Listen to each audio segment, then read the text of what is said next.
ഇനിയാണ് week field ലിഗാൻഡും strong field ലിഗാൻഡും. ലിഗാൻഡുകൾ രണ്ട് തരത്തിലുണ്ട്, വീക്ക് ഫീൽഡ് ലിഗാൻഡും സ്ട്രോങ് ഫീൽഡ് ലിഗാൻഡും. അപ്പോൾ ഇത് കാണാതെ പഠിക്കുക. ഈ ലിഗാൻഡ് എന്ന് പറഞ്ഞു കഴിഞ്ഞാൽ ഇതിപ്പോൾ ഒരു കോംപ്ലക്സ് ആണെങ്കിൽ അതിൻ്റെ കൂടെ നിൽക്കുന്ന ആളാണ് ലിഗാൻഡ്. ഓക്കെ, ഈ ലിഗാൻഡ് ഏത് തരക്കാരനാണോ അയാളെ അനുസരിച്ചിരിക്കും ഇയാളുടെ ഡി ബ്ലോക്കിൽ പെയർ ചെയ്യണോ വേണ്ടയോ എന്നിരിക്കുന്നത്. ഓക്കെ, ഇയാൾ ഏത് തരക്കാരനാണോ അതിനനുസരിച്ചിരിക്കും ഇയാളുടെ ഡി ഓർബിറ്റലിൽ പെയറിങ് നടക്കപ്പെടണോ വേണ്ടയോ എന്ന് തീരുമാനിക്കുന്നത് ഇയാൾ ഏത് തരക്കാരനാണോ എന്ന രീതിയിലാണ്. അപ്പോൾ നമുക്ക് അപ്പോൾ എഫ് മൈനസ് നോക്കിക്കേ. എഫ് എന്ന് പറയുന്നത് വീക്ക് ഫീൽഡ് ലിഗാൻഡാണ്.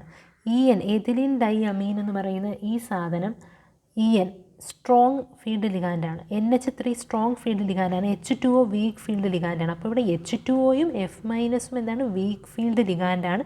ബാക്കി രണ്ടെണ്ണം സ്ട്രോങ് ഫീൽഡ് ലിഗാൻഡാണ്. ഇത് കാണാതെ പഠിക്കേണ്ടതാണ്. ഇനി അടുത്തതെന്ന് പറഞ്ഞു കഴിഞ്ഞാൽ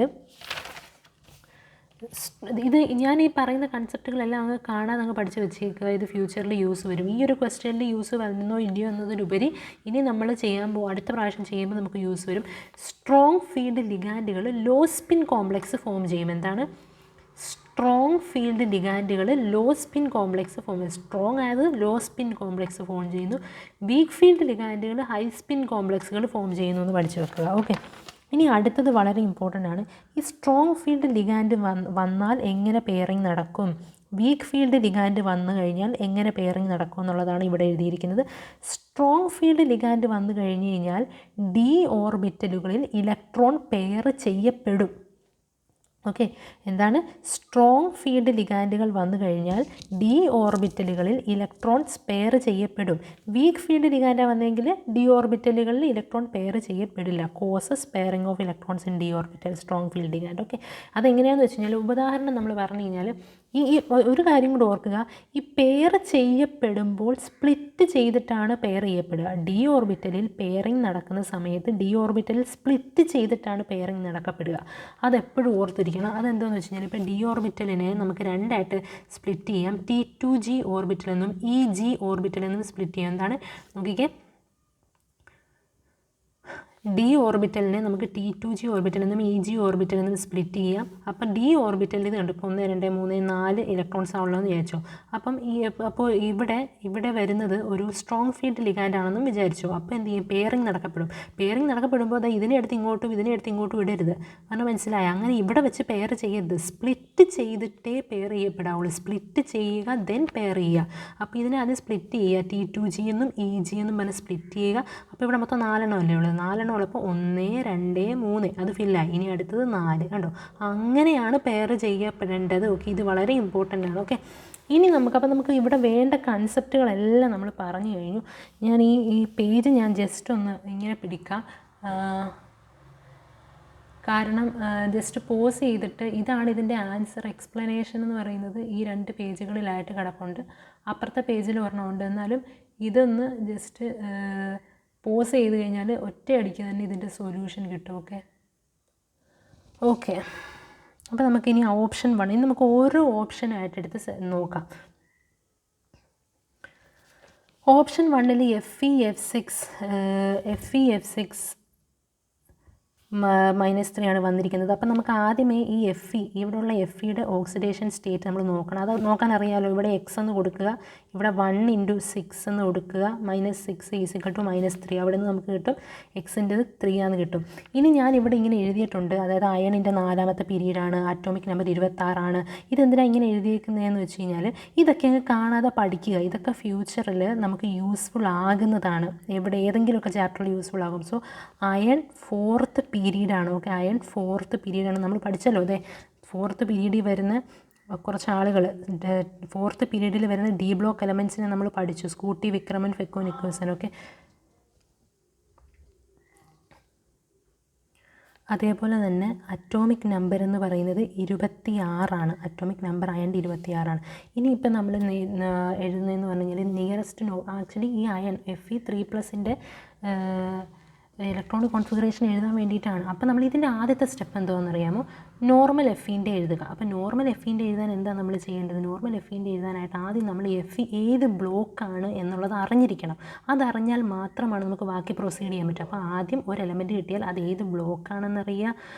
ഏത് ബ്ലോക്കാണെന്ന് അറിഞ്ഞതിന് ശേഷം അതിൻ്റെ അടുത്ത് വരുന്ന നോബിൾ ഗ്യാസ് ഏതാണെന്ന് നോക്കുക. ഇപ്പോൾ നമുക്ക് അയൺ നമുക്കത് 4th പീരീഡാണെന്ന് അറിയാം. അപ്പം 3rd പീരീഡിലുള്ള നോബിൾ ഗ്യാസ് ആരാന്ന് നോക്കാം. ആരാ? ഹേ, നീ, ആര്, ആർഗൺ. ഓക്കെ, 2, 10, 18 വരുന്ന ആർഗൺ ആണെന്നറിയാം. അതിന് ശേഷം നമുക്ക് പിന്നെ അറിയാം ഇത് ഡി ബ്ലോക്ക് ആണെന്നറിയാം. എന്നിട്ട് ഡി ബ്ലോക്കിൻ്റെ configuration N-1D 1 to 10 NS 0 to 2 അല്ലേ? ഡി ബ്ലോക്ക് ആണെന്ന് അറിഞ്ഞു കഴിഞ്ഞാൽ നിയറസ്റ്റ് നോബിൾ ഗ്യാസ് വരെയുള്ളത് നമ്മൾ എഴുതി വെക്കുക. നിയറസ്റ്റ് നോബിൾ ഗ്യാസ് വരെയുള്ളത് എഴുതി വെക്കുക. എഴുതി വെച്ചതിന് ശേഷം അതിൻ്റെ ജനറൽ ഔട്ടർമോസ്റ്റ് ഇലക്ട്രോണിക് കോൺഫിഗറേഷൻ എടുത്തങ്ങ് ഇടുക. അപ്പോൾ ഒരു എലമെൻറ്റിൻ്റെ കോൺഫിഗറേഷൻ എഴുതേണ്ട എളുപ്പമാർഗ്ഗം എന്ന് പറഞ്ഞാൽ അത് ഏത് ബ്ലോക്കാണെന്ന് ആദ്യം അറിഞ്ഞിരിക്കണം. അത് അറിഞ്ഞ് കഴിയുമ്പോൾ അതിൻ്റെ നിയറസ്റ്റ് നോബിൾ ഗ്യാസ് ആരാണോ അയാളെ പിടിച്ചുകൊണ്ടിടുക. എന്നിട്ട് ആ ബ്ലോക്കിൻ്റെ ഇവിടെ ഇപ്പം ഡി ബ്ലോക്ക് N-1D അതാ. അപ്പോൾ ആ ബ്ലോക്കിൻ്റെ ജനറൽ ഔട്ടർമോസ്റ്റ് ഇലക്ട്രോണിക് കോൺഫിഗറേഷൻ എടുത്ത് എഴുതി വെക്കുക.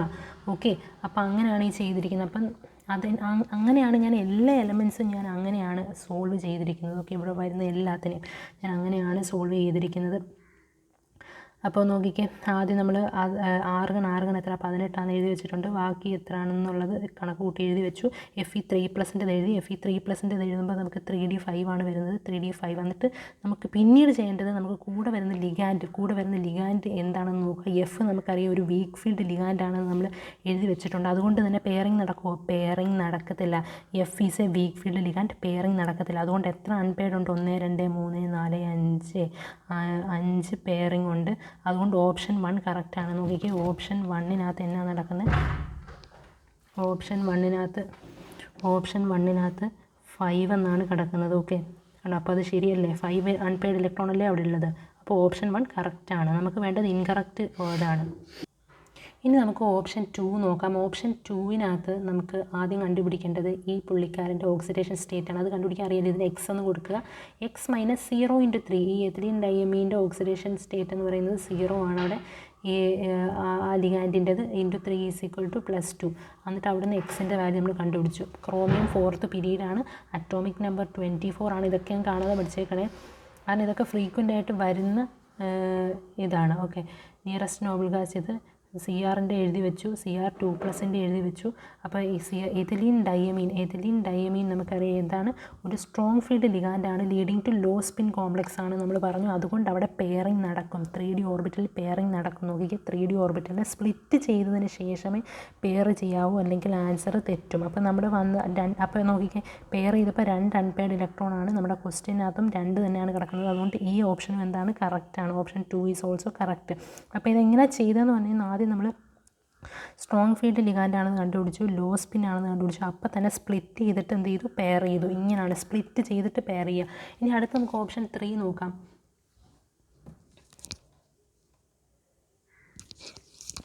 ഓപ്ഷൻ 3 നോക്കാം. ഓപ്ഷൻ 3 നമ്മൾ നോക്കിയാൽ അതേപോലെ തന്നെ ഇവിടെ എക്സ് കണ്ടുപിടിച്ചു. എക്സ് കണ്ടുപിടിക്കാനായിട്ട് X + 0 × 6. ഈ NH3 എടുത്തും 0 ആണ്. ആ ലിഗാൻഡിൻ്റെതും 0 ആണ് കൊടുത്തു. × 6 = 3. അവിടെ നിന്ന് X 3 ആണെന്ന് കണ്ടുപിടിച്ചു. Cobalt 4th പീരീഡാണ്. 27 atomic number. Nearest Noble നേരത്തെ എങ്ങനെ ചെയ്തു കണ്ടോ അതേപോലെ തന്നെയാണ് ഇവിടെയും ചെയ്തേക്കുന്നത്. കണ്ടോ എല്ലാം അതേ സ്റ്റെപ്പ് തന്നെ. അതേ സ്റ്റെപ്പ് റിപ്പീറ്റ് ചെയ്യുക.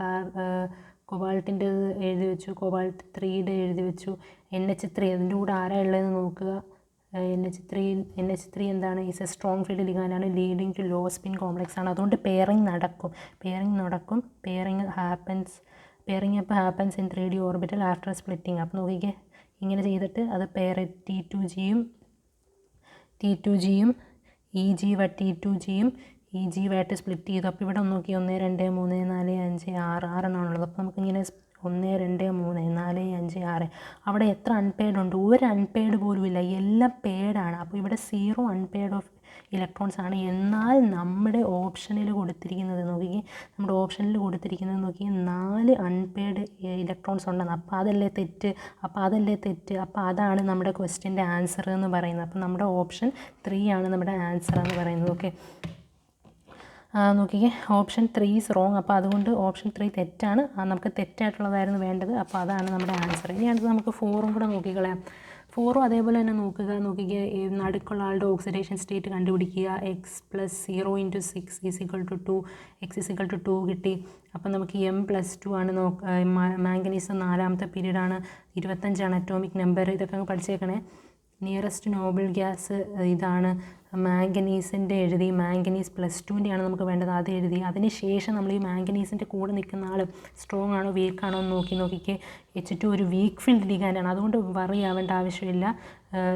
Week field ligand forms high spin complex. No pairing up of d orbital. D orbital pair ചെയ്യില്ല, അതുകൊണ്ട് 5 അൺപെയർഡ് ഇലക്ട്രോൺസ് ആണ്. ഓപ്ഷൻ 4ഉം കറക്റ്റാണ്. സോ അതുകൊണ്ട് നമ്മുടെ കറക്റ്റ് ആൻസർ എന്ന് പറയുന്നത് ഓപ്ഷൻ 3 ആണെന്ന് കിട്ടിയല്ലോ. ഇതും കൂടെ ഞാനൊന്ന് ഇതാക്കി തരാം. അത് ഞാനെങ്കിൽ ഒന്ന് പോസ് ചെയ്തിട്ട് വായിച്ചോട്ടോ. അപ്പോൾ ഇത്രയത്തിൽ ഒതുക്കാം. നമ്മുടെ ആൻസർ എന്ന് പറയുന്നത് ഇത്രയും കാര്യങ്ങളേ ഉള്ളൂ.